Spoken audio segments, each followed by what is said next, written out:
பெரியாருக்கு பின் தான் இத்தனை வந்தது. ஆகவே ஜாதி வெறியை தூண்டிவிட்டவர் ஈவே ராமசாமி நாயக்கர். ஜாதியை உயிர்த்து கொண்டிருப்பது RSS. திருமாவளவனே ஸ்டேட்மெண்ட் கொடுத்துருக்கோம், நம்ம தெளிவா பார்க்குறோம். இப்போ பாருங்க, இவ கொஞ்ச நாளைக்கு முன்னாடி ஒரு பேச்சு வந்தது, சின்ன ஒரு தலைவலி வந்தா கூட மனுஷன் அப்படியே பாடாப்படும், மனசு அப்படி நொந்து போயிடும். தொடர்ந்து இந்த மாதிரி கிரானிக் டிசீஸ் ஒரு 3 மாசம் 4 மாசம் அப்படி ஏதாவது ஆஸ்துமா வருது, ஏதாவது வேற ஏதாவது வியாதி வருது, ஹார்ட் டிசீஸ் வருது, ஒரு பிரச்சனை வருதுன்னு வச்சுக்கோங்களேன், அப்படி உறுதியான ஆட்கள் அப்படி நொடிஞ்சு போயிடுவாங்க. ஒரு 6 மாசத்துக்கு முன்னாடி ஒரு கோட்டயத்தினுடைய பிஷப் ஒருத்தர் சொல்லியிருந்தார், கேரளாவை பொறுத்த வரைக்கும் நார்கோட்டிக்ஸ் பெரிய அளவில் பண்ணக்கூடியது இந்த IS தீவிரவாதிகள். அதே போல PFI, இப்போதான் PFI இல்லை, முன்னாள் PFI, இப்போ அவங்க வேற பேர்ல இருப்பாங்க. அந்த இஸ்லாமிய பயங்கரவாதிகள் தான் பெரிய அளவில் நார்கோட்டிக் ஜிகாத் கேரளா முழுக்க பெரிய நெட்வொர்க் நடக்கிறது சொல்லி ஒரு பேட்டி கொடுத்து அதுக்கான ஆதாரம்லாம் கொடுத்திருந்தார். அதுக்கு நார்கோட்டிக் ஜிகாத்னே பேர் கொடுத்தார். யத்யத் ஆச்சரதி சிரேஷ்டக, அதாவது நம்ம தமிழ்லேயே சொல்லுவோமே, மன்னன் எவ்வழி, மன்னன் எப்படி இருக்கின்றானோ அதே போலதான் அடுத்த அமைச்சர்கள் இருப்பார்கள், அது கீழே உள்ளவங்க அப்படிதான் இருப்பாங்க. அது அந்த டிகிரி தான் மாறும் கொஞ்சம் கொஞ்சமா. இப்போ பாருங்க, ஒரு வருஷத்துக்கு முன்னாடி நம்ம CM ஸ்டாலின் சேலத்துல மாடர்ன் தியேட்டர் வாசல்ல போய் செல்ஃபி எடுத்தார். செல்ஃபி எடுத்த என்ன அர்த்தம்? Selfie is equal to registration.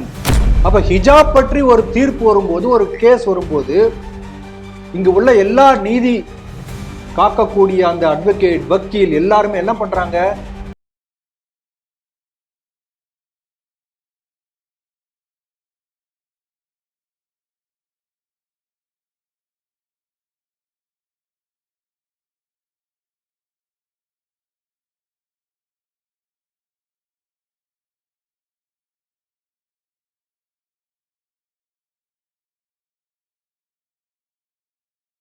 சிந்தனைகள் நிகழ்ச்சிக்கு உங்களை வரவேற்கிறோம். முதலில் இன்றைய முக்கிய செய்திகளை பார்ப்போம். அருள்வாக்கின் மூலம் தீர்ப்பு வழங்கினீர்களா என உச்சநீதிமன்ற தலைமை நீதிபதி சந்திரசூட்டை கிண்டல் செய்த வெங்கடேசன் ட்விட்டர் பதிவு. கன்னியாகுமரி தாடிக்காரன் கோணத்தில் வலுக்கட்டாயமாக வீட்டை காலி செய்ய சொல்லும் திமுக பஞ்சாயத்து தலைவர் பிராங்க்லின். தூத்துக்குடி அரசு மருத்துவக் கல்லூரி மருத்துவமனையில் கிறிஸ்தவ மத பிரச்சாரம், ஆதாரத்துடன் இந்து முன்னணி புகார். எல் முருகன் அருந்ததியர் இல்லை, அவர் RSS சங்கி, திருமாவளவன் விமர்சனம். கேரள கொயிலாண்டி ஏடிஎம் பணம் கொள்ளையில் ட்விஸ்ட், மசூதியில் பதுக்கிய 35 லட்சத்தை மீட்டது காவல்துறை. இன்றைய செய்திகள் குறித்து தனது கருத்துக்களை நம்மிடையே பகிர்ந்து கொள்ள நமது அரங்கத்திற்கு திரு ராம வெங்கடாத்ரி அவர்கள் வந்திருக்கிறார். ஸ்ரீ டிவி நேயர்கள் சார்பாக அவரை வரவேற்கிறேன். வணக்கம். வணக்கம் ராஜேஷ். முதல் செய்தியா, மதுரை MP வெங்கடேசன், அவர் உங்களுக்கு தெரியும், எல்லாத்துக்கும் ஒரு கருத்து சொல்லுவார். அது உண்மையாக இருக்கணும் அப்படிங்கிற இதை பற்றிலாம் அவங்களுக்கு கவலையப்பட மாட்டார். வெட்கப்படாமல் எந்த கருத்து வேணாலும் சொல்லுவார்.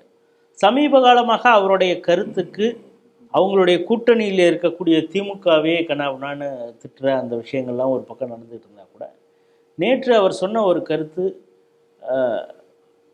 சமூக வலைதளங்களில் ஒரு பூதாகரமாக இருக்குது. என்ன அப்படின்னா, அது சட்ட ரீதியாகவும் சரியா அப்படிங்கிற ஒரு கேள்வியும் இருந்திருக்கு. என்னென்னா, உச்சநீதிமன்ற தலைமை நீதிபதியாக இருக்கக்கூடியவர் சந்திரசூட் அவர்கள், அவர் ஒரு கருத்தை சொல்கிறார். என்னென்னா, அயோத்தி இந்த ராமஜென்ம பூமி வழக்கு வந்த பொழுது அதோடைய தீர்ப்பு, முழு பெஞ்ச் அதெல்லாம் சேர்ந்து தான் அந்த தீர்ப்பு சொன்னாங்க. இருந்தால் கூட நானும் அந்த பெஞ்சில் இருந்ததுனால இந்த தீர்ப்பின் மூலம் ஒரு முழுமையான தீர்வு எட்டப்படணும், இதற்கு பிறகு இதில் எந்த ஒரு பிரச்சனையும் ஆயிடக்கூடாது அப்படின்னு சொல்லி அந்த ராமனையே நினச்சி நான் பூஜை அறையில் உட்காந்து கொஞ்சம் தியானம் பண்ணேன். ஒருவருடைய பிரார்த்தனையை கூட அந்த ராமபெருமான் ஏற்று அதை செய்வாருங்கிற நம்பிக்கை எனக்கு இருந்தது. அதுபோல் சுமூகமாக அந்த தீர்ப்பு முடிந்து அதற்கு பிறகான எந்த ஒரு பிரச்சனையும் இல்லாமல் நல்ல விதமாக முடிந்தது. அது என்னால் மறக்க முடியாது அப்படின்னு சொல்லியிருக்காரு. அந்த விஷயத்தை இவர் டேக் பண்ணி ட்விட்டரில், அப்போனா நீங்கள் சட்டத்தின்படி எந்த ஒரு தீர்ப்பும் கொடுக்கல, அருள்வாக்கு வாங்கிட்டு தான் கொடுக்குறீங்க போல இருக்கு, இதற்கு நீதிமன்றம் அப்படிங்கிற ஒரு கேள்வியை கேட்டிருக்காரு. இந்த செய்தியை எப்படி பார்க்குறீங்க? நீங்கள் சொல்லும் போதே சொன்னீங்க, இவர் கூச்சமில்லாமல் பொய் பேசுவார். இந்த கூச்சமில்லாமல் பொய்யை பேசக்கூடிய பழக்கம் என்பது எல்லா கம்யூனிஸ்டுகளுக்கும் உண்டு. நம்ம நாட்டுடைய வரலாற்றை திரித்து எழுதிய அத்தனை கம்யூனிஸ்டுகளுமே கொஞ்சம் கூட மனசாட்சியே இல்லாமல் பொய் பேசுவாங்க. அவங்க நோக்கம் என்ன? பல 100 முறை, ஆயிரக்கணக்கான முறை இந்த பொய்யை திரும்ப சொன்னால் உண்மையாக மக்கள் நம்ப ஆரம்பிச்சுடுவார்கள். விளம்பர யுக்தி, இதான அட்வர்டைஸ்மெண்ட் தானே பண்ணுறாங்க. இப்போ இந்த செய்திக்கு வருவோம். இப்போ அவர் என்ன சொல்றாருன்னா, அருள்வாக்கு தரக்கூடிய கூடாரமா அல்ல நீதிமன்றம் நீதி வழங்கக்கூடிய இடமா, இப்படி கேட்டிருக்கார். இப்போ நம்முடைய கேள்வி என்னன்னா, நீங்க நீதிபதியை விமர்சிக்கலாம், அவர் இப்படிப்பட்டவர் என்ன வேணா சொல்லலாம். ஆனால் நீதிபதி கொடுத்த தீர்ப்பில் உள்நோக்கம் இருப்பதாக நீங்கள் சந்தேகப்பட்டால் அது நீதிமன்ற அவமதிப்பு ஆகும். இன்டென்ஷன், நீங்க அதை சஸ்பெக்ட் பண்றீங்க. ஆகவே இவர் உடனடியாக கைது செய்யப்பட வேண்டும். கண்டெம்ப்ட் ஆஃப் கோர்ட், சுமோட்டாவா கூட பண்ணலாம். இவருடைய இதை பொறுத்த நம்முடைய கருத்து இதுதான். இப்போ நமக்கு என்ன ஒரு கேள்வி வருதுன்னா, இப்போ சமீபத்தில் வந்து ஜல்லிக்கட்டு புகழ் பானுமதி ரிட்டையர் ஆனாங்க. முதலாக ஜல்லிக்கட்டுக்கு தடை போட்டதே அவங்க தான். அவங்க ரிட்டையர் ஆகும்போது சொன்னாங்க, நான் ஏசப்பாவை கேட்டு தான் ஒவ்வொரு தீர்ப்பும் கொடுத்தேன். அந்த செய்தி இவர் படிக்கலையா?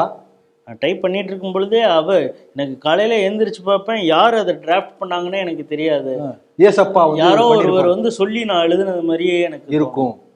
அப்போ அதெல்லாம் வந்து சரியா? அதையும் அவர் கேள்வி கேட்கல. இது நம்முடைய கேள்வி. இப்போ நம்ம இப்போ சொன்னாலும் பல கேள்விகள் வருது. இப்போ பாருங்க, ஹிஜாப் பற்றி ஒரு கேஸ் வருது சுப்ரீம் கோர்ட்ல. உடனே எல்லா வக்கீல், அட்வொகேட் எல்லாம் எடுத்து என்ன பண்றாங்கன்னா, கான்ஸ்டியூஷன் அதை யாரும் பார்க்கல, குரான் எடுத்து தேடுறாங்க.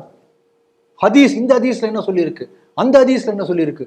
அப்ப ஹிஜாப் பற்றி ஒரு தீர்ப்பு வரும்போது, ஒரு கேஸ் வரும்போது, இங்கு உள்ள எல்லா நீதி காக்கக்கூடிய அந்த அட்வொகேட், வக்கீல் எல்லாருமே என்ன பண்றாங்க, ஹதீஸை படிக்கிறார்கள், குரானை படிக்கிறார்கள். இதே கான்ட்ரடிக்ஷனா சபரிமலா பற்றி கேஸ் வருது. அப்ப ஆகமத்தை படிச்சாங்களா? அப்ப கான்ஸ்டிடியூஷன் என்ன சொல்லிக்கிறது? பாருங்க எப்படி முரண்பாடு இருக்கு பாருங்க. அதுக்காக சொல்ல வரேன். இவர் சொல்லுகிறார், சட்டத்தின்படி தீர்ப்பு கொடுக்கணும். சட்டம் என்பது ஒரு நூல், ஒரு புக்கு, அது உள்ள சில லைன்ஸ், அந்த லைன்ஸ் கேட்டபடி நீங்க வந்து தீர்ப்பு கொடுக்கணும். அதுதான் தீர்ப்பு என்று சொல்கிறோம். ஆனால் இந்த சட்டத்தின் வரிகளுக்கிடையே நீதியை தேடி தீர்ப்பு கொடுத்தால்தான் நீதி. அதுதான் தீர்ப்புக்கும் நீதிக்கும் உள்ள வித்தியாசம். ஆகவே நீதியை தேடி இருக்கிறார். இது எப்படி நம்ம பார்க்கணும்னா, ஒரு சின்ன ஒரு உதாரணம் சொல்றேன். பசியால ஒருத்தர் போய் ஒரு வீட்டில் போய் திருடி சாப்பிட்டுறார். சட்டப்படி திருட்டு, ஆனா பசி வைத்து பசிக்காக பண்றான். அப்ப இந்த இடத்துல வந்து அந்த சட்டத்தின் வரிகளுக்குள்ளே நீதியை தேடக்கூடிய சந்தர்ப்பம் வருகிறது. அதனால அயோத்தி ராமஜன் பூமி என்பது பல ஆண்டுகளாக நடந்த பல கோர்ட்ல, பல லோயர் கோர்ட்ல ஆரம்பிச்சு உச்ச நீதிமன்றம் வரைக்கும், பெஞ்ச் வரைக்கும் போய் நடந்திருக்கிற ஒரு கேஸ். இதுல ராமர் அயோத்தியில் தான் பிறந்தார் என்பதற்கு லட்சக்கணக்கான லிட்டரரி எவிடன்ஸ், கல்வெட்டு எல்லாமே இருக்கிறது. இதுல யாருக்குமே சந்தேகமே இல்லை. எந்த மொழியில போய், ஈவன் இந்தோனேஷியால நீங்க போய் வேற ஊர்ல போய் கேட்டா, ராமாயணம் கேட்டா கூட ராமர் பிறந்தார் அயோத்தி என்பது எல்லோருமே சொல்லுவார்கள். அதுல மாற்று கருத்தே இல்லை. ஆனால் அந்த இடத்துல தான் ராமர் பிறந்தாரா, இதான் எல்லாரும் கேள்வி வந்தது. அப்ப எல்லாரும் உடனடியா சொன்ன பதில் என்ன, அந்த இடத்துக்கு பேரே வந்து ஜன்மஸ்தான் மஸ்ஜித் என்று தான் ரெவென்யூ ரெக்கார்ட்ல இருக்கு. அப்ப யாருடைய ஜென்மஸ்தானாக அயோத்தி இருக்க முடியும்? ராமருடைய ஜென்மஸ்தான். பிறந்த இடம் பாபருக்கா ஜென்மஸ்தான்? இல்லையே. ஆகவே அது ஒரு ஃபர்ஸ்ட் எவிடன்ஸ்.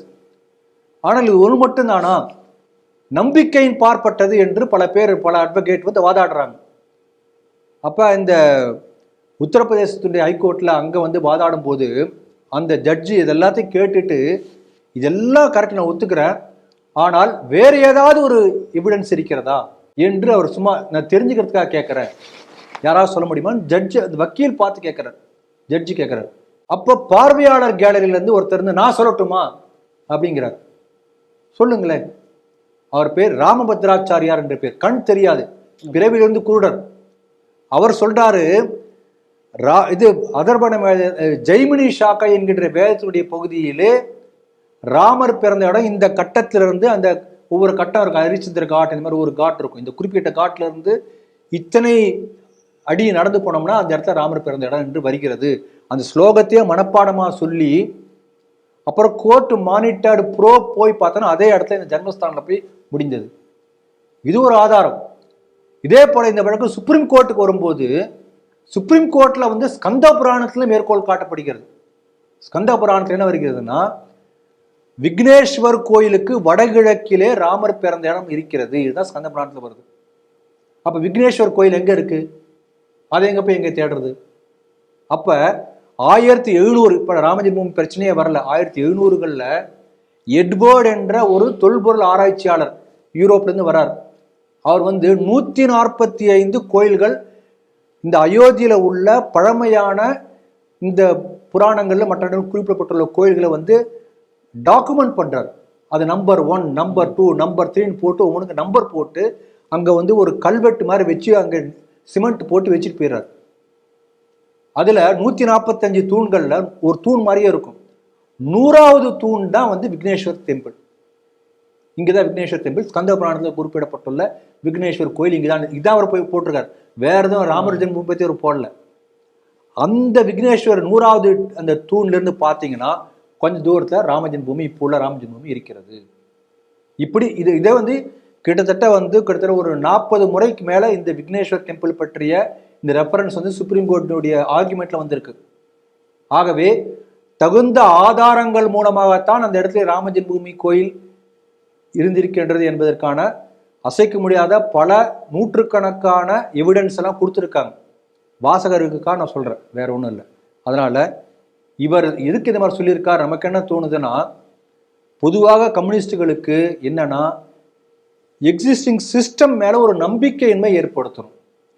இப்ப இவர் இந்த மாதிரி தொடர்ந்து பேசினா என்ன ஆகும்? இதெல்லாம் அருள்வாக்கு கூட்டம்பா, நம்பிக்கையின்மை ஏற்படும். இவ்வளவு நான் விஷயம் சொன்ன விஷயம் யாருக்குமே தெரியாது. சு வெங்கடேசன் சொன்னது எல்லாம் காதல போய் ஓஹோ இவர் சும்மா போய் சாமி முன்னாடி அருள்வாக்கு கேட்டார் சொல்லிட்டார் போல் இருக்கு. அந்த கம்யூனிஸ்ட்ல இருந்து இருந்தவர், ஆனா அவர் ஜட்ஜா இருந்தார். ஹரிபரந்தாமன் அவர் இங்க இப்போ புது ஏர்போர்ட் இப்போ அமைய போகுது இல்லையா, பரந்தூர். அங்க போராட்டம் பண்றவங்கள நீங்க வந்து கோர்ட்டை நம்பணுங்கிற அவசியம் இல்லை, ரோட்ல இறங்கி போராடணும். அதான் கம்யூனிஸ்ட் மைண்ட் செட். ஜட்ஜா இருந்த லட்சணத்துல அவர் ஜுடிஷியல் சிஸ்டமா இருக்கலாம், அல்லது ஒரு பொலிட்டிக்கல் சிஸ்டமா இருக்கலாம், கவர்மெண்டா இருக்கலாம், இவை எல்லாவற்றையும் உடை தேர்ந்து சிஸ்டம் இருக்கவே கூடாது. அப்பதான் புரட்சி வரும். ஒரு அனார்கி என்று சொல்வார்கள், குழப்பம் ஏற்படும். இப்போ பங்களாதேஷ் நம்ம பார்க்கலையா? ஆகவே இந்த கம்யூனிஸ்டுடைய லெப்ட் லிபரல்ஸுடைய மைண்ட் செட் என்னன்னா, நாட்டில் ஒரு பெரிய புரட்சி என்ற பெயரிலே குழப்பத்தை ஏற்படுத்த வேண்டுமானால் எக்ஸிஸ்டிங் சிஸ்டம் அதன் மேல அவநம்பிக்கை மக்களுக்கு ஏற்படுத்த வேண்டும். அப்படித்தான் அவர் பேசியிருக்கிறார். ஆகவே இவர் சூமோட்டாகவே இந்த வழக்கை எடுத்து விசாரித்து கைது செய்யப்பட வேண்டும் என உள்நோக்கம் கற்பித்திருக்கிறார். நம்முடைய நீதி அமைப்புகள் செய்யுமா என்பதை பார்ப்போம். 2 நாட்களாக சமூக வலைத்தளங்களில் ஒரு வீடியோ வந்து மிக பரபரப்பாக இருக்கு. என்னன்னா, கன்னியாகுமரி மாவட்டத்தில் தாடிக்கார கோணம் அப்படின்னு ஒன்று இருக்குது. அங்கே வந்து திமுகவுடைய பஞ்சாயத்து போர்டு தலைவராக இருக்கிற ஃப்ராங்க்லின்ங்கிறவர், அவர் ஏற்கனவே ஒரு கோர்ட்டில் வழக்கு இருக்குது அந்த ஒரு இடம் சம்பந்தமாக. ஆனால் அந்த வீட்டில் குடியிருந்தவங்கள வலுக்கட்டாயமாக இவர் அப்புறப்படுத்தக்கூடிய அந்த காட்சி, அதுக்கான எவிடன்ஸோடு அந்த சிசிடிவி இருக்குது. அந்த சிசிடிவியோட ஒயரெல்லாம் இவர் பிச்சு போடுற அந்த வீடியோ காட்சிகள், இதையெல்லாம் வச்சு வந்து போலீஸ் ஸ்டேஷனில் புகார் கொடுத்துருக்காங்க. இவர் இன்னொரு இடத்துல சுடுகாடு பக்கத்தில் இருக்க இன்னொரு இடத்தையும் இதே போல் இவர் ஆக்கிரமிக்கக்கூடிய வேலை செய்து கொண்டு இருக்கிறார். இவர் தொடர்ந்து திமுகவுடைய இந்த பஞ்சாயத்து போர்டு பிரசிடென்ட்டு கட்ட பஞ்சாயத்து இட ஆக்கிரமிப்பில் ஈடுபடுகிறார் அப்படின்னு ஒரு புகார் அந்த பகுதியிலேருந்து சொல்கிறாங்க. இந்த செய்தியை போய் பார்க்குறீங்க. அதே போல் அந்த சிசிடிவி ஒயர்களை அறுப்பதே ஒருத்தர் செல்ஃபோனில் படம் எடுக்கிறது, அந்த செல்ஃபோனை தட்டி பறிக்கிறாங்க, அதை இன்னொருத்தர் செல்ஃபோன் எடுத்திருக்கார். அதுவும் வந்து பார்த்தேன். ஆகவே எந்த அளவுக்கு வந்து ரவுடித்தனம். அதில் பார்த்தீங்கன்னா அந்த நாகர்கோவிலுடைய துணை மேயரும் அந்த அடியாட்கள் கும்பலில் அவரும் கூட சேர்ந்து ஹி அக்கம்பனிட் த டீம் என்று அந்த செய்தி பார்த்தேன். அப்போ எந்த அளவுக்கு ரவுடிகளுடைய காட்டாட்சி தமிழகத்தில் நடந்து கொண்டிருக்கின்றது.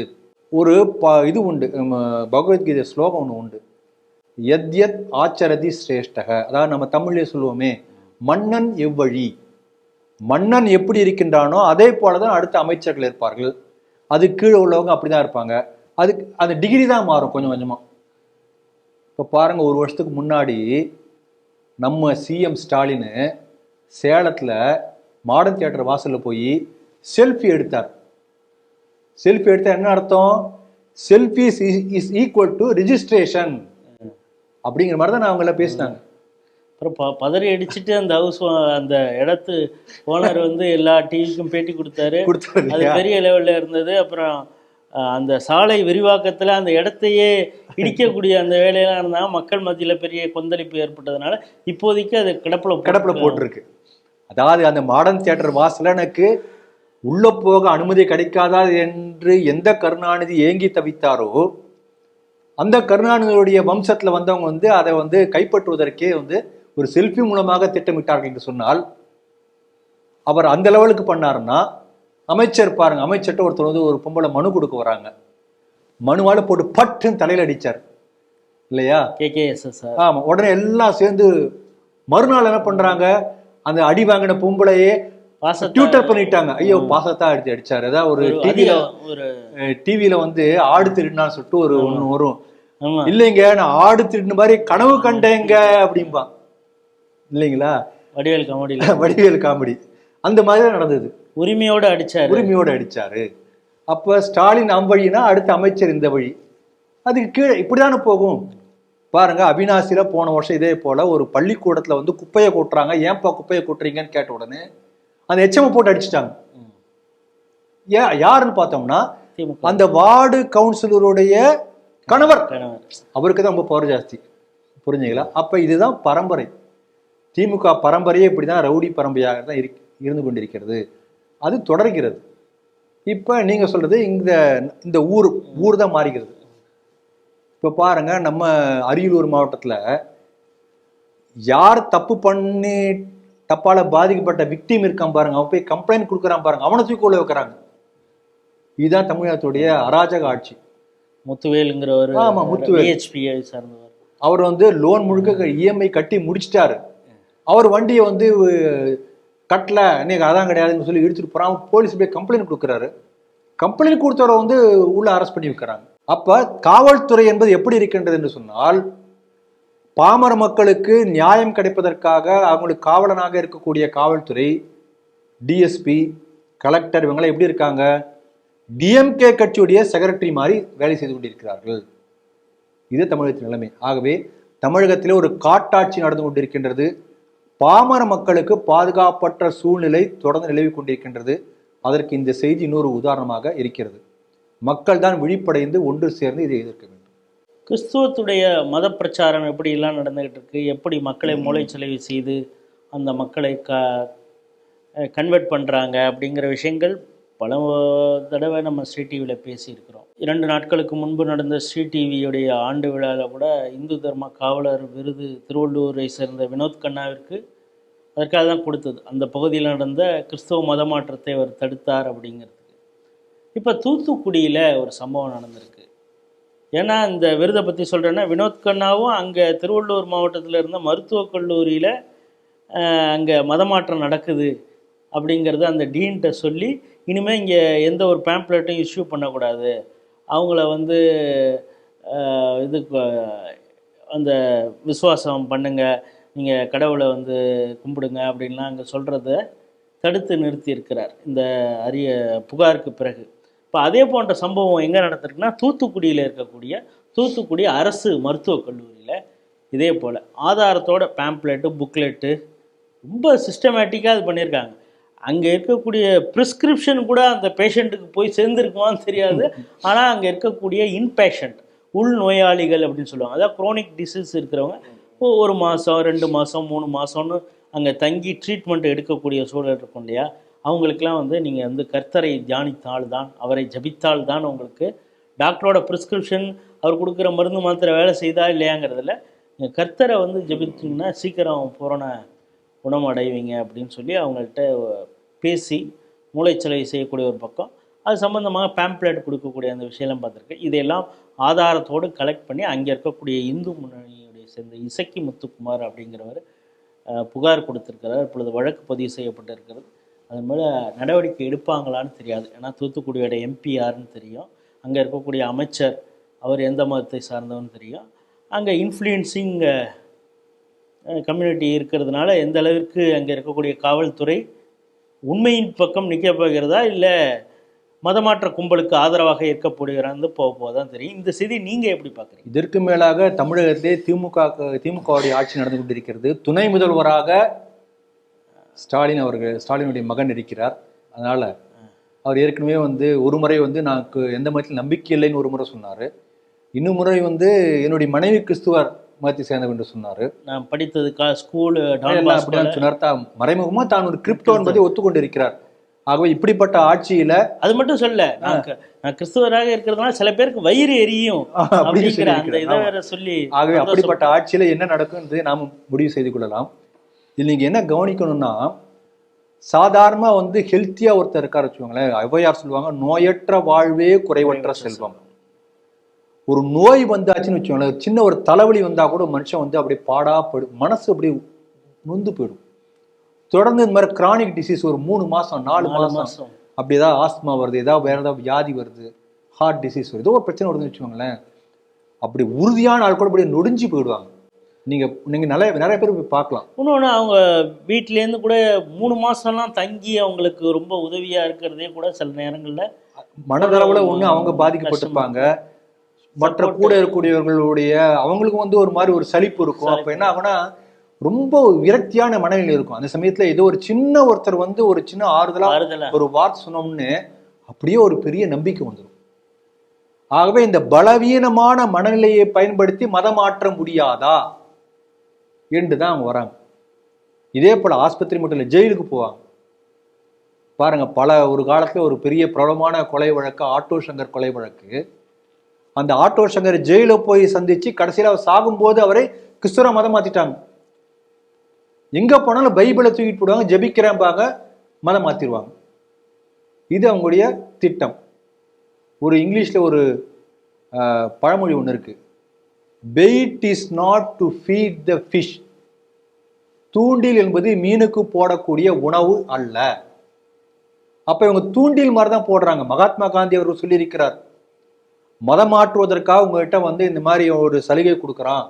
நம்ம ஊர் கிறிஸ்துவனுக்குலாம் மேல்நாட்டில் என்ன பேர், ரைஸ் பேக் கிறிஸ்டியன் பேர். ஒரு மூட்டை அரிசி கொடுத்தாச்சுன்னா மதம் மாறிடுவான். அப்படிப்பட்ட கேவலமான பேர் சொல்லியிருக்காங்க பணத்துக்காக, ஏதோ ஒரு உதவிக்காக. அப்ப ரைஸ் பேக் கிறிஸ்டியன்ஸ் என்று தான் சொல்கிறார்கள், அரிசி மூட்டை கிறிஸ்துவர்கள் என்று. அப்போ ஒரு தூண்டில் புழுவை போல ஏதோ ஒரு சின்ன ஒன்றை காண்பித்து மதம் மாற்றுகிறார்கள். இதுல பாருங்க, மெரினா பீச்சில் இப்போ கொஞ்ச நாள காணும், கூடர்கள் பார்க்கிறார்கள், செவிடர்கள் கேட்கிறார்கள். அது தனித்தனி சபையில பண்றது இல்ல. முதல்ல மெரினா பீச்சில் ஃபேமஸா நடக்கும். ஆமா, அங்க அனுமதி இல்ல, ஆயிரக்கணக்கான பேர் தனித்தனி அங்கங்க சபையில செட்டப் பண்ணி அதுக்காக ஆட்கள் வச்சு நடத்துவாங்க போல் இருக்கு. அதுக்கு ரிகர்சல்லாம் வேற, ரிகர்சல்லாம் எப்படி மேக் அடிச்சு விடணும். முடவர்கள் நடக்கிறார்கள். இவங்க இந்த மாதிரி நடத்திட்டு இருக்காங்க. முடவர் அப்படி வருவானா, உடனே எடுத்து நடப்பானா. இவங்களுடைய அகில உலக தலைவர் போப் அங்க இருக்காரு இல்லையா, அவரே வீல் சேர் தான் போயிட்டு இருக்காரு. அப்ப எப்படி ஏமாத்துறாங்க பாருங்க ஜனங்களை. லேட்டஸ்டா அவங்க எந்த ஒரு கீமோதெரப்பி இல்லை, கேன்சரையே குணப்படுத்த ஒரு சிடி ஒண்ணு அதை காமிச்சோன்னே அப்படி இப்படி கை நடுங்கு, உடனே சரியாகும். இப்படிலாம் சொல்லி ஏமாற்றி கொண்டிருக்கிறார்கள். ஆகவே இதை ஆதாரபூர்வமாக வெளிக்கொணர்ந்து இதை எடுத்து போராடி இருக்கிற இசக்கி முத்தவர்களுக்கு நம்முடைய வணக்கங்கள். இப்படி ஒவ்வொருத்தரும் அந்தந்த இடங்களிலே போராடினால்தான் இதை பற்றிய இந்த உண்மை வெளிச்சத்துக்கு வரும். பாருங்க, நங்கநல்லூர்ல இதே போல வயசானவங்க 2 பேர், அவங்களுடைய குழந்தைங்களை வெளிநாட்டில் இருக்காங்க, அவங்க மட்டும் தனியாக இருக்காங்க, உடல்நிலை பாதிக்கப்பட்டிருக்கிறது. போய் அதை பிராமண குடும்பத்தை சேர்ந்த 2 பேர் அவங்களுக்கு போய் இந்த மாதிரி அடிக்கடி உதவி செஞ்சுருக்காங்க. அப்புறம் என்ன பண்ணியிருக்காங்கன்னா, எனக்கு யாராவது ஒருத்தர் இந்த வீட்லேயே நர்ஸ் மாதிரி இருப்பாங்க இல்லையா, இந்த மாதிரி பார்த்துக்கிறது யாராவது இருந்தாங்க. அப்புறம் என்ன பண்ணியிருக்காங்க, கிறிஸ்டியனே ஒருத்தர் அமைச்சிருக்காங்க. அவங்க ஒரு 6 மாதம் தங்கி இருந்து அவங்களுக்கு ஏதாவது எல்லா உதவியும் பண்ணி எல்லாம் பண்ணியிருக்காங்க. கொஞ்சம் கொஞ்சமாக அவங்கள மதம் மாற்றி சிலுவையை மாட்டி விட்டு அவங்க என்ன பண்ணிட்டாங்க, அந்த வீடு எங்களுக்கு பிறகு கிறிஸ்துவ மதத்துக்கு சேர்ந்த இவங்களுக்கு தான் சொந்தம். உடனே ஒரு ட்ரஸ்ட் ஒன்று ஏற்படுத்தி பிராமின்ஸ் கிறிஸ்டியன் அசோசியேஷன் என்ற பேர்ல ஒரு கிறிஸ்துவ பிராமணர்கள் சங்கத்துக்காக அந்த வீட்டை எழுதி கொடுத்துருக்காங்க. அப்ப எந்த அளவுக்கு ஒரு 6 மாதத்துக்குள்ளாக ஒரு நோய்வாய்ப்பட்ட ஒருத்தர் மதம் மாற்ற முடியும். அந்த பலவீனமான ஒரு மனநிலையை பயன்படுத்தி கொண்டு மதம் மாற்றாங்க. அவங்க நோக்கமே இதுதான்.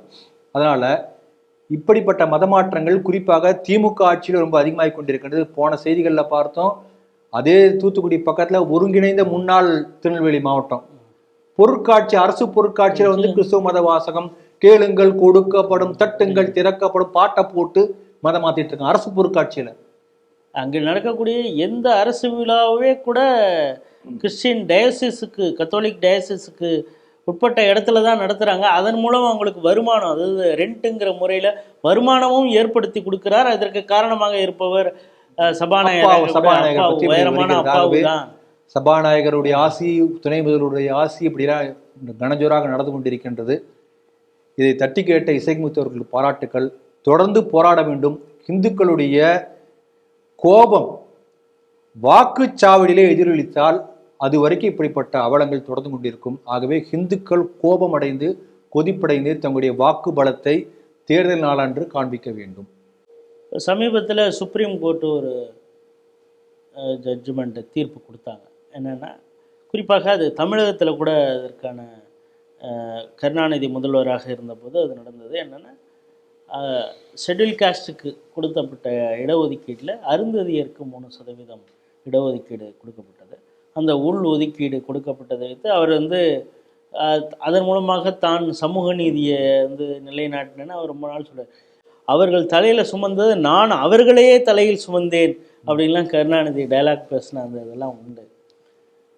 அந்த உள் ஒதுக்கீட்டுக்கு எதிராக, அதாவது ஒரு ரெவ்யூ பெட்டிஷன் மாதிரி விசிகா சார்பில் போட்டிருக்காங்க. ஏன்னா அதை வந்து ஒவ்வொரு ஸ்டேட்லேயுமே கூட அந்த அரசு முடிவு பண்ணிக்கலாம். அதாவது ஷெட்யூல் காஸ்ட்டுக்குன்னு கொடுக்கறது, அதுலேயே சப்செக்டில் இருக்கிறவங்களுக்கு எந்த அளவிற்கு இடஒதுக்கீடு கொடுக்கணும் அப்படிங்கிறத நீங்கள் உள் ஒதுக்கீடு கொடுக்கறதுக்கான வழிவகையை அந்த தீர்ப்பு இப்பொழுது கொடுத்துருக்கு. இதை வந்து ரிவ்யூ பெட்டிஷனை இதை எதிர்த்து விசிக்கப்பட்டிருக்காங்க. இதை குறித்து சொல்லும் பொழுது மத்திய அமைச்சராகக்கூடிய பாஜகவை சேர்ந்த எல் முருகன் இந்த அருந்ததியர் சமுதாயத்திற்கு எதிரானவர் வந்து திருமாவளவன், அவர் வெளியில் தன்னை வந்து ஒரு தலித் லீடராக, பட்டியல் சமூகத்திற்கு உய்விக்க வந்த ஒரு பெரிய தலைவராக தன்னை வெளியில் காட்டிக்கிறாரு. ஆனால் அந்த செக்ட்லேயே இருக்க இன்னொரு செக்டை அவர் வந்து மதிப்பதில்லை. அவங்கள வந்து கிள்ளுக்கரையாக நினைக்கிறார். அவங்களுக்கு அந்த இடஒதுக்கீடு சென்று சேர வேண்டும் என்று துளியும் அவருக்கு எண்ணம் இல்லை. அதனால தான் இந்த ரிவ்யூ பெட்டிஷன் போட்டிருக்காருன்னு அவர் சொல்ல, இவர் திருமாவளவன் அதுக்கு ஒரு புதுவித கண்டுபிடிப்பு. எல் முருகன் வந்து அந்த அருந்ததியர் சமுதாயமே கிடையாது, ஆர்எஸ்எஸும் பாஜகவும் தான் அவர் வந்து அருந்ததியர் சமுதாயம்னு சொல்லியிருக்கு. அவர் வந்து எந்த போராட்டத்திலையும் அந்த சமுதாய மக்களுக்கான போராட்டத்தில் இருந்த, இன்னும் சொல்லப்போனால் அவர் அருந்ததியரே கிடையாது, அவர் வந்து ஒரு சங்கி, அவர் வந்து ஒரு ஆர்எஸ்எஸ் அப்படின்னு ஒரு புது விளக்கத்தை சொல்லியிருக்கிறாரு. இதை எப்படி பார்க்குறீங்க? அதாவது ரெண்டு பேருடைய கருத்து, இந்த கருத்து சரியா இந்த கருத்து சரியா புது அப்படிதானே கேட்பாங்க இல்லையா? இப்போ திருமாவளவன் ஒரு கருத்து, எல்முருகன் ஒரு கருத்து. எல்முருகன் சொன்ன ஒரு கருத்துக்கு திருமாவளவன் கருத்து சொல்லியிருக்கிறார். எல்முருகன் சொன்னதும் சரி, திருமாவளவன் சொன்னதும் சரி. எப்படின்னு பார்க்கலாம். இப்போ எல்முருகன் அவர்கள் என்ன சொல்லியிருக்காருன்னா, அருந்ததியர்கள் சார்பாக எந்த விதமான அக்கறையும் திருமாவளவன் எடுத்துக்கொள்ளவில்லை. 100க்கு 100 உண்மை. ஏன்னா அவர் எதிர்த்து கேஸ் போட்டிருக்கார். திருமாவளவன் என்ன சொல்றாரு, இவர் அருந்ததியர் சமூகத்தை சேர்ந்தவரே கிடையாது, இவர் ஒரு சங்கி. அப்ப என்ன அர்த்தம்னா, இவருடைய ஸ்டேட்மெண்ட் பிரகாரம் நம்ம அப்படியே அதே நம்ம பார்த்தோம் என்று சொன்னால், அந்த ஜாதி என்கின்ற அடையாளமே சங்கத்துக்கு வந்த உடனே மறைந்து போய் விடுகிறது, சங்கியாகத்தான் இருக்கிறார்கள். இதைத்தான் பலமுறை சொல்லிக் கொண்டிருக்கிறோம். சங்கியாகும் பொழுது கரைந்து விடுகிறது, அடையாளம் கரைந்து விடும். இப்ப ஆர்எஸ்எஸ் நீங்க பார்த்தா 8 வருஷம் 10 வருஷம் 15 வருஷம் திக் ஃப்ரெண்ட்ஸா இருப்பாங்க. யார் என்ன ஜாதின்னு தெரியாது, சாப்பிடுவாங்க பழுவாங்க. ஏதோ ஒரு சமயத்துல ஒரு அக்கேஷன்ல அப்பதான் இந்த ஜாதின்னு தெரிய வரும். இன்னும் சொல்ல போனா கல்யாணம் அப்போ ஏதாவது பத்திரிகையில பார்த்தா தெரியும். தெரிஞ்சாலும் கூட எப்பயும் போல பழகி கொண்டிருப்பார்கள். இது வந்து ஆர்எஸ்எஸ்ல சகஜமா பார்க்கலாம். ஆனால் நீங்க மற்ற எந்த அமைப்புல போனாலும் சரி, உள்ள நுழைஞ்ச முதல் வேலையே அவர் எந்த ஜாதி என்பதை பொறுத்து தான் எல்லாமே தீர்மானிக்கப்படும். இவருக்கு பதவி கொடுக்கலாமா, பொறுப்பு கொடுக்கலாமா, என்ன மாதிரி தரணும், இது எல்லாமே வந்து ஜாதி தான் தீர்மானிக்கும். ஆகவே இந்த ஆர்எஸ்எஸ்குள்ளார வந்தா எல்முருகன் மட்டும் இல்லை, எந்த ஜாதியை சேர்ந்தவர்கள் வந்தாலும் அவர்கள் அடையாளம் மறைந்து சங்கியாக மட்டுமே இருப்பார்கள். ஆகவே அவர் சொன்னது சரி. அப்ப நீங்க என்ன பார்க்கலாம்னா, உண்மையிலேயே ஜாதியை ஒழிப்பதற்காக ஈவேரா பாடுபட்டார் அப்படின்னு இவங்கெல்லாம் பேசிட்டு இருக்காங்க. ஆனா பாடுபட்டு எந்த முயற்சியும் நடக்கல. ஈவே ராமசாமிக்கு பிறகுதான் தமிழகத்திலே ஜாதி துவேஷம் அதிகமானது. அரசியல் ரீதியாக ஒவ்வொரு தொகுதி ரீதியாக இல்ல ஒரு வட்டம் ஒவ்வொரு சின்ன சின்ன லெவல் கூட ஜாதியை பார்த்து எல்லாத்தையும் தீர்மானிக்கக்கூடிய தன்மையே ஈவே ராமசாமி நாயக்கருக்கு பிறகுதான், பெரியாருக்கு பின் தான் இத்தனை வந்தது. ஆகவே ஜாதி வெறியை தூண்டிவிட்டவர் ஈவே ராமசாமி நாயக்கர். ஜாதியை ஒழித்துக் கொண்டிருப்பது RSS. திருமாவளவனே ஸ்டேட்மெண்ட் கொடுத்திருக்கார், நம்ம தெளிவா பார்க்கிறோம். இப்ப பாருங்க, இவ கொஞ்ச நாளைக்கு முன்னாடி ஒரு பேச்சு வந்தது. திருமாவளவன் இந்த கூட்டணியில் இருந்தால் முதல்வராகவோ துணை முதல்வராகவோ இல்லை இன்னொரு டெபுட்டி சிஎம் ஆகவோ ஆக முடியாது. அமைச்சரவை இந்த பதவி வேணும், இந்த அமைச்சர் பதவி வேணும் என்று கேட்டு கூட அமைச்சரவை கூட கேட்டு பெறவும் முடியாது. ஏனென்றால் அவர் சார்ந்த சமூகத்தை அடையாளம் இருக்கின்ற காரணத்தினால் இங்க உள்ள திமுக கூட்டணியில் இந்த மாதிரி எதுவுமே சாத்தியம் இல்லை என்று வெளிப்படையாகவும் மறைமுகமாகவும் தோழமை சுட்டல்கள் பல நடந்தன, பத்திரிகையில் வந்தது பார்த்தோம் இல்லையா? ஆனா நீங்க பாருங்க, இவர் சேர்ந்திருக்கக்கூடிய அந்த பறையர் சமூகத்தை சேர்ந்தவர்கள் எண்ணிக்கையில தமிழகத்துல அதிகமான எண்ணிக்கையில் இருக்கிறவங்க. ஆனா இந்த அருந்ததி என்பது அவங்களோட இன்னும் கீழான நிலையில இருக்காங்க. அந்த சமூகத்துல நீங்க போய் பார்த்தா கட்டமைப்புல தெரியும். அந்த கொங்கு பெல்ட்ல கொஞ்சம் ஜாஸ்தி, ரொம்ப எண்ணிக்கையிலும் குறைவு, ரொம்ப ஏழ்மையில இருப்பாங்க.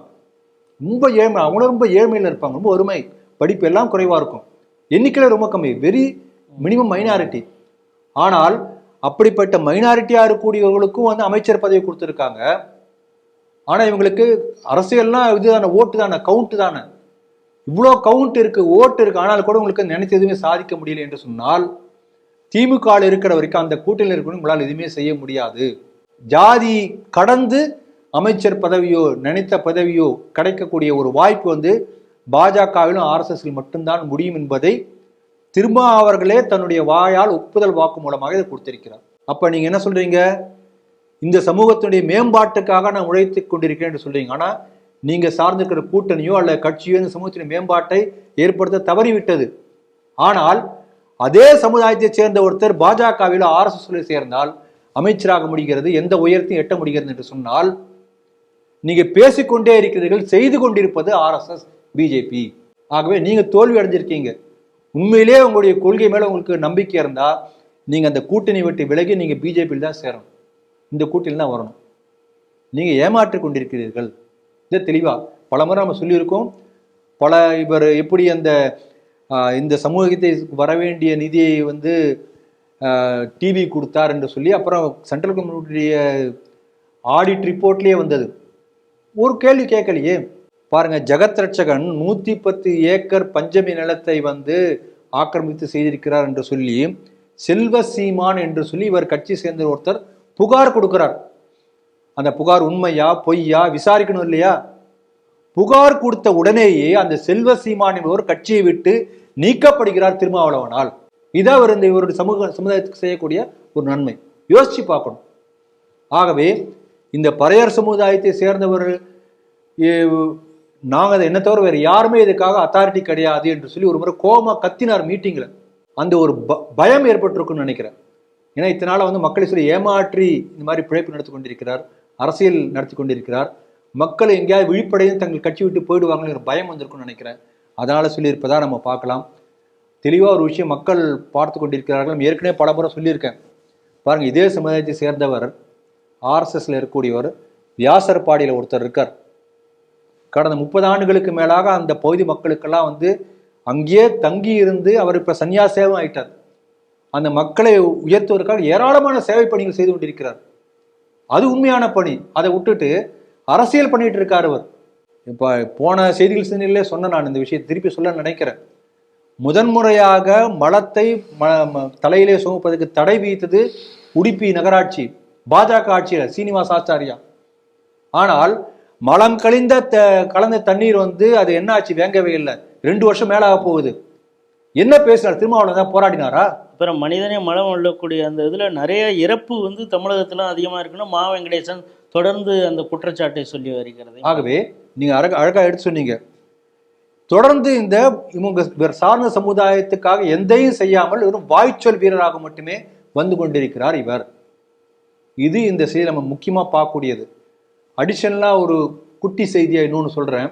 இந்த தமிழருவி மணியன் இருக்கார் இல்லையா, இந்த உதயநிதி ஸ்டாலின் இந்த மாதிரி சனாதனத்தை பற்றிலாம் பேசும்போது அவர் வந்து ஒரு 20 நிமிஷம் ஒரு இது கொடுத்தார், அருமையான பேட்டி கொடுத்தார்.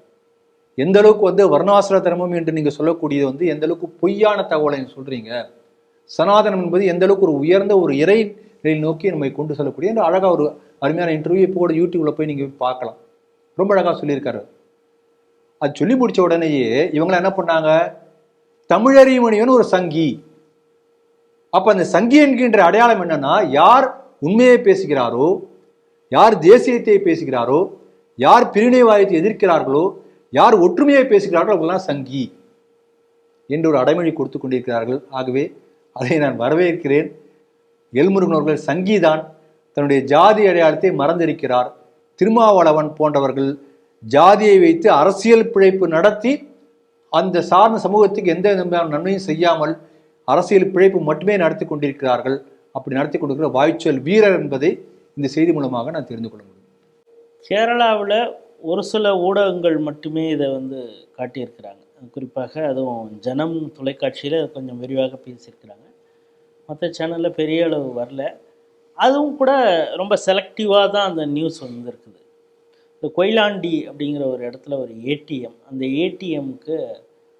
ஏடிஎம்மில் ராபரி நடந்திருக்கு. இப்போ பார்க்குற நிறைய ஓடிடி தளத்தில் இந்த மணி ஈஸ்ட், அதாவது பேங்க்கில் வந்து பணத்தை கொள்ளையடிக்கிறது சம்மந்தமாக நிறைய வெப்சீரிஸ்லாம் வந்துருக்குது. அந்த ஒரு காலகட்டம் அது. இப்போ என்னென்னா சொஹேல் அப்படிங்கிறவர் என்னென்னா, அவர் வந்து இந்தியா ஒன் ஏதோ ஒரு ப்ரைவேட் அவங்களுடைய ஏடிஎம் அந்த ஒரு சென்டர், அதுக்கு வந்து பணத்தை வந்து ரீஃபில்லிங் பண்ணுறதுக்காக எடுத்துகிட்டு போகிறார்.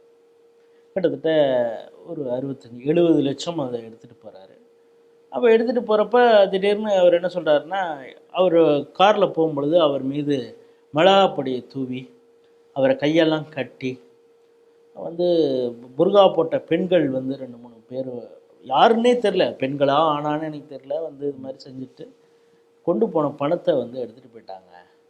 25 லட்சம் ரூபா களவாடி போயிட்டாங்க அப்படின்னு சொல்லி அங்கே போலீஸ் ஸ்டேஷனில் புகார் கொடுக்குறாரு. அது சம்மந்தமாக இன்வெஸ்டிகேஷன் ஒவ்வொரு பக்கமாக எடுத்து தடயவியல் ப்ளஸ் ஹாஸ்பிட்டலில் இவர் போய் அட்மிட் ஆனது, அது சம்மந்தமாக அதுக்கப்புறம் இவர் யார்கிட்ட பேசினார் என்னன்னு பண்ணப்போ கடைசியில் இந்த கம்ப்ளைண்ட் தான் இவர் தான் இதுக்கு திட்டமே போட்டிருக்கிறாரு அப்படின்னு தெரியும். அவரோடு சேர்ந்த 2 நண்பர்கள், யாசர்னு ஒருத்தர், தஹா அப்படிங்கிறவர், இவங்கெல்லாம் சேர்ந்து ஒரு குக்கப் ஸ்டோரி பண்ணிவிட்டு அந்த ஏடிஎம் பணத்தை எடுத்துகிட்டு போயிருக்காங்க. பிறகு போலீஸ் எப்படி விசாரிக்குமோ அப்படி விசாரித்து கடைசியில் ஒரு 35 லட்சத்தை ரெக்கவர் பண்ணியிருக்காங்க. எங்கேருந்து ரெக்கவர் பண்ணியிருக்காங்கன்னா, அங்கே அருகில் இருக்கக்கூடிய ஒரு மசூதியிலேருந்து இருக்குது. இந்த தஹாங்கிறவர் அங்கே மசூதியில் வேலை பார்க்குறாரு. அங்கே வந்து அந்த பணத்தை ரொம்ப எங்கெல்லாம் திருடுறாரோ அங்கே வந்து ரொம்ப சேஃபாக வைப்பார் போல இருக்குது. அங்கேருந்து போலீஸ் ரெக்கவர் பண்ணியிருக்காங்க. இந்த செய்தியை குறிப்பாக தமிழ் ஊடகத்தில் இந்த செய்தி வந்தது மாதிரியே எனக்கு தெரியல. கேரளாவில் கூட ஜனம் போன்ற ஒரு சில தொலைக்காட்சியில் மட்டும் இந்த செய்தி வந்திருக்கு. இது எப்படி பார்க்க? இது வந்து அதாவது ரொம்ப ரொம்ப முக்கியமான செய்தி. நான் ஏற்கனவே ஒரு முறை சொல்லியிருக்கேன், நான் ஒரு முஸ்லீம் கடைக்கு அப்பப்போ போவேன். போகும்போது பார்த்தோம்னா அந்த கடையில் ஒரு ஸ்டாஃப் ஒருத்தர் இருப்பார். அப்புறம் ஒரு 3 மாதம் கழிச்சு பார்த்தா அவர் இருக்க மாட்டார், வேற ஒரு ஸ்டாஃப் இருப்பார். இந்த மாதிரி அடிக்கடி மாறிட்டே இருப்பாங்க. ஒரு முறை நான் பேசும்போது என்னங்க எனக்கு தங்குறது இல்லையான்னு கேட்டேன். இல்லை, ஜமாத்தில் சேர்த்து விட்டாங்க, அப்புறம் ஜமாத்தில் கூட்டு போயிட்டாங்க. அப்போ அந்த ஜமாத் ஏன் சேர்க்குறான், தலைமறைவாக வர ஆளா நமக்கு தெரியல. அப்போ இதன் மூலமாக ஏதோ ஒரு சட்டவிரோதமான அது சந்தேகத்துக்குரிய ஒரு செயல்கள் இப்படி ஆள் மாறாட்டம் மூலமாக அடிக்கடி மாறக்கூடிய ஆட்டம் மூலம் நடைபெறுகிறதா என்கின்ற சந்தேகம் எனக்கு வந்திருக்கின்றது என்பதை செய்தியில் சிந்தனைகள்லாம் பதிவு பண்ணியிருந்தேன். இப்போ கிட்டத்தட்ட அதே போல இன்னொரு தகவல் நீங்கள் சொல்றீங்க. இப்போ பாருங்க, கம்ப்ளைண்ட் கொடுத்தவரே ஒரு நாடகம் ஆடி இருக்கார். கடைசியில் அந்த மசூதிக்குள்ளேருந்து எடுத்திருக்காங்க. இவ்வளோ பெரிய தொகை அந்த மசூதி நிர்வாகத்தை சேர்ந்தவர்களுக்கு தெரியாமல் அங்கே வந்து வைத்திருக்க வாய்ப்பு இல்லை. இப்போ நீங்கள் பாருங்க, இந்த மாதிரி ஒரு மசூதியில் சட்டவிரோதமான ஒரு பணத்தை பதுக்கி வைக்கக்கூடிய இடமாக மசூதி இருப்பதை நாங்கள் கண்டிக்கிறோம் என்று யாரா அறிக்கை விட்டாங்களா? யாரும் அறிக்கை விட்ட மாதிரி தெரியல. இந்த மாதிரி ஏதாவது சட்டவிரோதமான குண்டு வைக்கிறான். இல்லை, சாதாரணமாக இஸ்லாத்தில் திருடுங்கிறதே ஷரியால ஏற்றுக்க மாட்டாங்க இல்லையா? அப்படி இப்படி திருடவங்க மீது இவங்க ஃபத்வாவே பிறப்பிக்கலாம். ஏன் ஃபத்வா பிறப்பிக்கல? இப்போ இது திருட விடுங்க, குண்டு வச்சு கொலை பண்றான். குண்டு வச்சு கொலை பண்ணவனுக்கு எதிராக ஃபத்வா ஏதாவது ஒரு இடத்துல வந்திருக்கா? எனக்கு தெரிஞ்சு ஒண்ணு கூட வந்ததில்லை.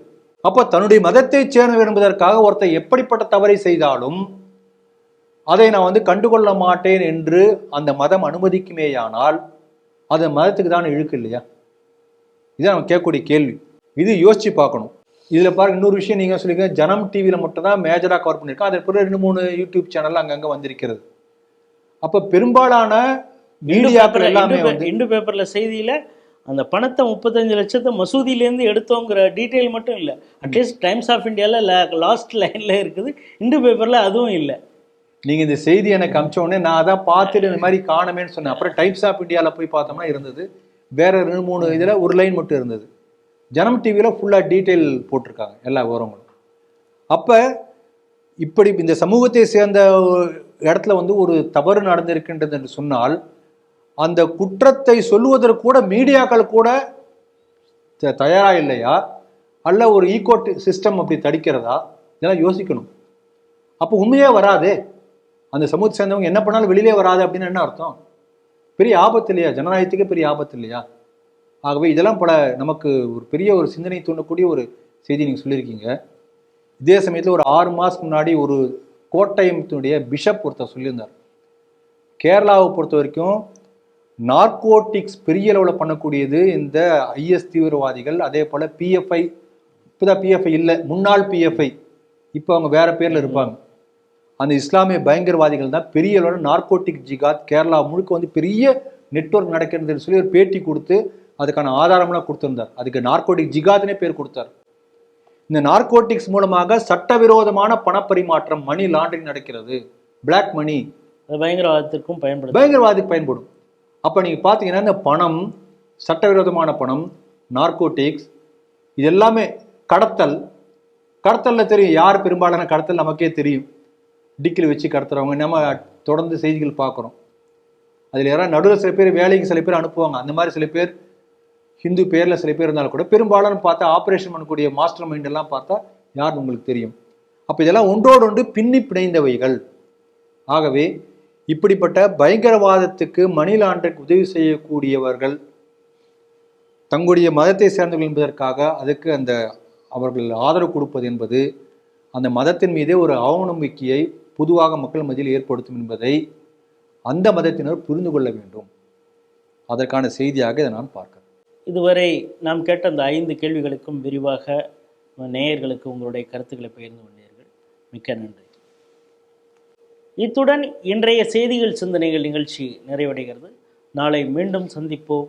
நன்றி, வணக்கம், ஜெய் ஹிந்த்.